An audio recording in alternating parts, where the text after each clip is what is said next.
Hey there, are you starting a nonprofit? Here are 5 things around legal planning for your nonprofit that you need to know. Let's get into it.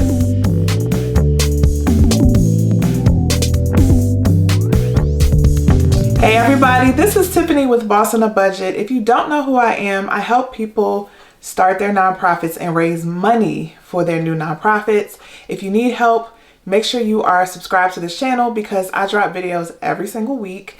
And I just want to share some information about legal planning for your nonprofit.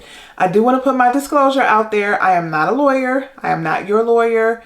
And so that's my disclaimer. Any specifics about your situation, you need to consult a lawyer, preferably a lawyer in your locality or someone who has practiced in your locality.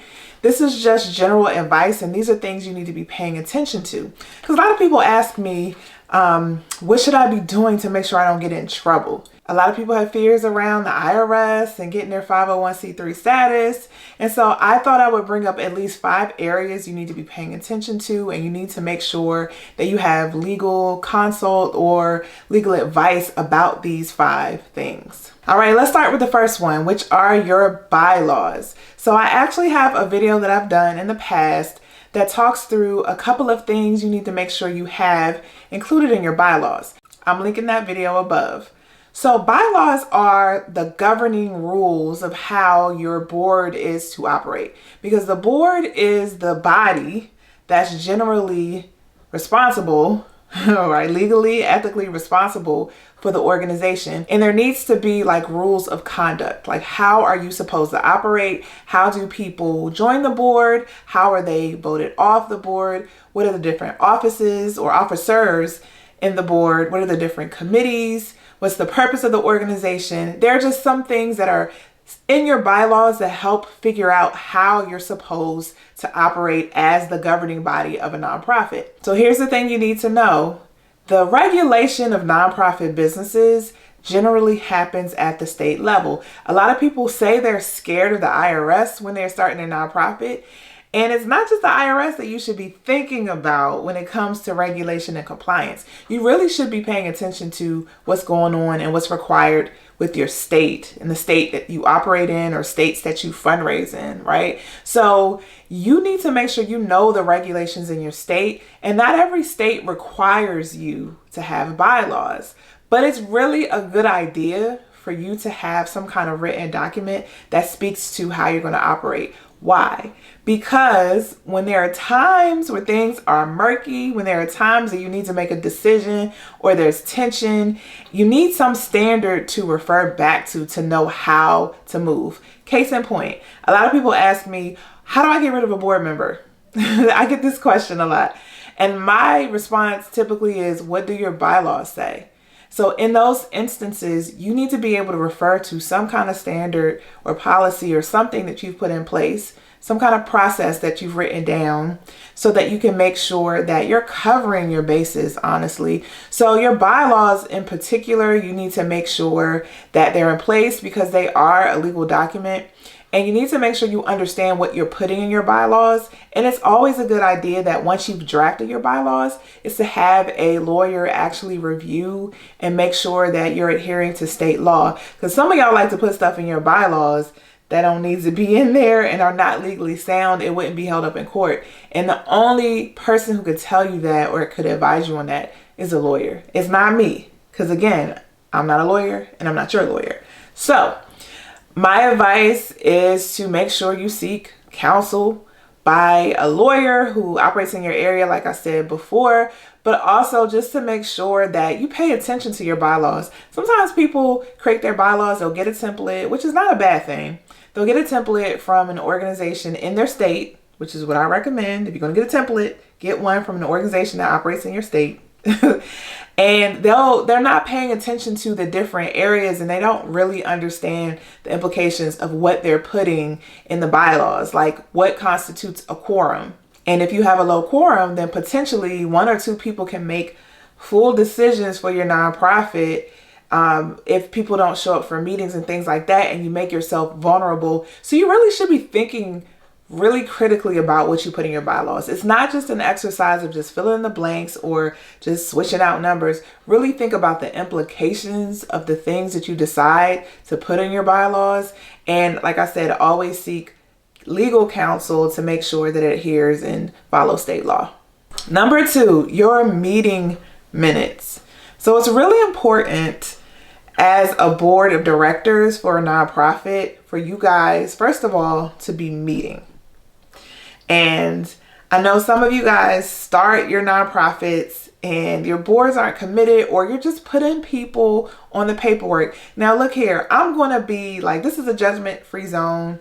And I know some people may not want to admit this, but I know y'all are doing this. I know y'all are just putting your family members' names on the paperwork as board members just so you can get through the process. But I just want you to promise me that eventually you're going to move to a place where you're going to get actually official board members, and preferably those who are not family and friends, unless it's the right fit. If you want to get more of my insight on that, check out the video I'm linking above. But you, first of all, you want to make sure that you're meeting, and your bylaws should speak to how often you have regular meetings. You may have special meetings in between those regular meetings, but it should be some kind of standard set for how many meetings you have a year. Some only have an annual meeting.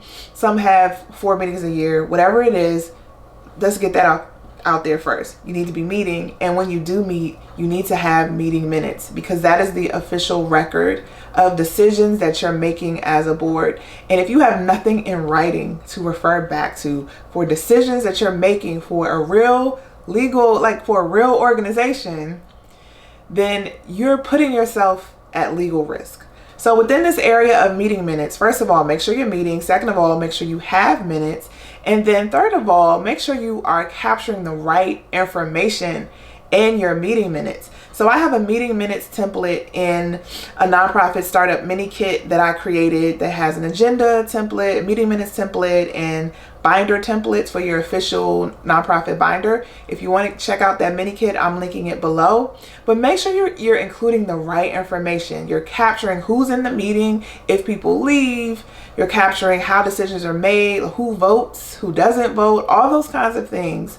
I'm just glossing over that, right? You need to do your research to figure out what is adequate for your meeting minutes. Like I said, I also have a template in my mini kit. But when you need to refer to something, especially a key decision about whether it's conflict of interest and how you decided to make a decision, whether it's about hiring an executive director, those key major decisions that could come back to bite you in the butt if you don't make the right decisions or if you don't record it the right way, you not having meeting minutes really puts you at risk. So make sure you have your meeting minutes, and make sure that they are signed by your secretary. Make sure that they're written soon after the meeting happens. And you just need to make sure that you're clear on that, because that becomes a written record, an official written record for your nonprofit. The third one is a biggie. It's conflict of interest. So you need to, first of all, make sure you have a conflict of interest policy in place. And alongside your conflict of interest policy, you need to have a disclosure form where you give people who are officers or directors of the organization or key to the organization, key staff, you need to make sure that they are disclosing their potential conflict of interest to the organization so that the board can make decisions about how to proceed. Your policy will speak to what to do, like what are the steps when those conflicts are revealed, and the disclosure is the mechanism that you use to even identify that a potential conflict or a conflict exists, right? So a conflict of interest may come into play where someone who is a key officer or board member or director or whatever has the potential for benefiting from a decision that's made in the nonprofit. This comes into play a lot when you want to pay a board member for a service. So say you have a board member who is a professional in their own right, and you want to secure them for services for the nonprofit. And there's nothing like on the surface wrong with that, but that is a conflict. So you just need to figure out how to manage that. You need to vote on that. The person who is involved or who stands to benefit does not need to be involved in that vote. They need to abstain from that vote. So you need to have all that written and documented, like I said, with the meeting minutes. But when it comes to your conflict of interest, you need to make sure there's a policy in place. and that there's some way for it to be disclosed. And why is this so important?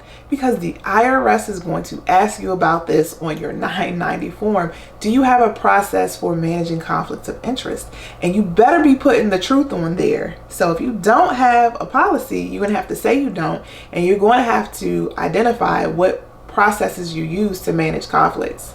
So you need to make sure you're prepared, and the best way to do that is just to have a policy in place.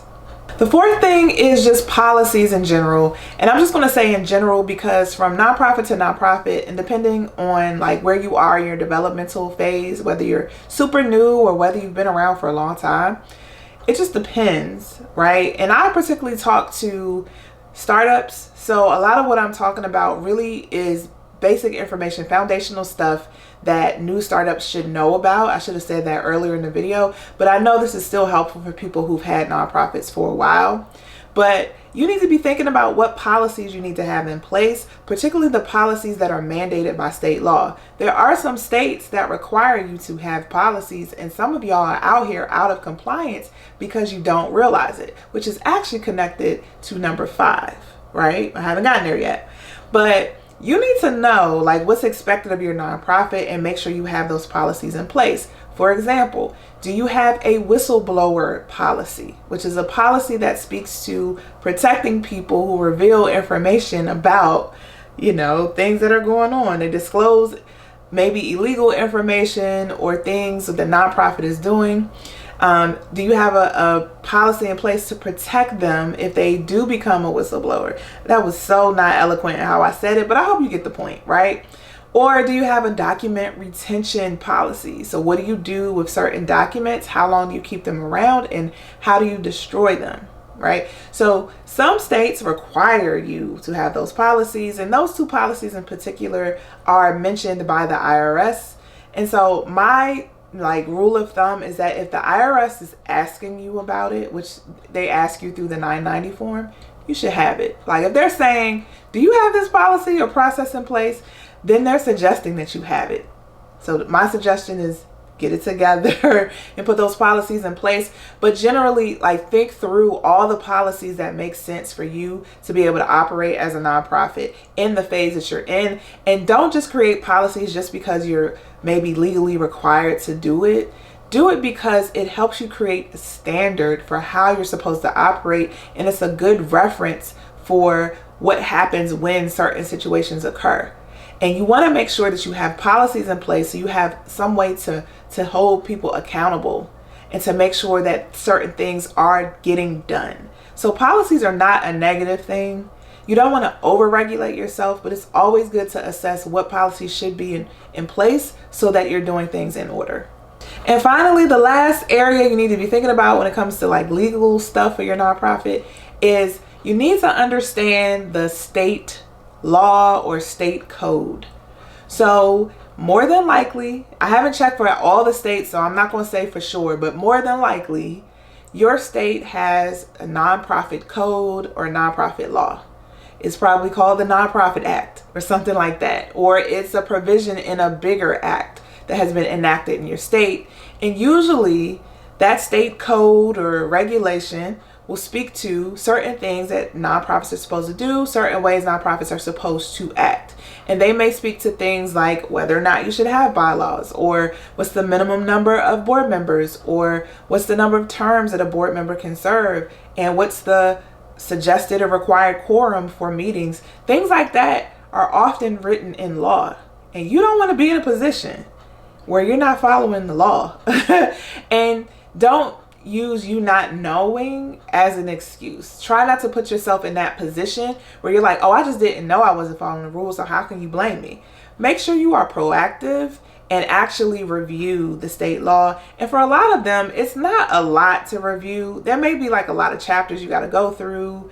And for some, it's a lot of text to read through. But it's good to know generally what's expected based on the state law of the state that you're operating in. You should know that. You should be doing, you should review that before you start your nonprofit, because that also speaks to the beginning stages of your nonprofit when it comes to what you put in your bylaws, how many board members you say you're going to have, what are the term limits, what are the officers of the organization, who can serve as officers, can the secretary and the president be the same person? Those kind of things are usually commented on in state law. So before you start drafting your bylaws and voting them in, just make sure you refer to your state law. All right.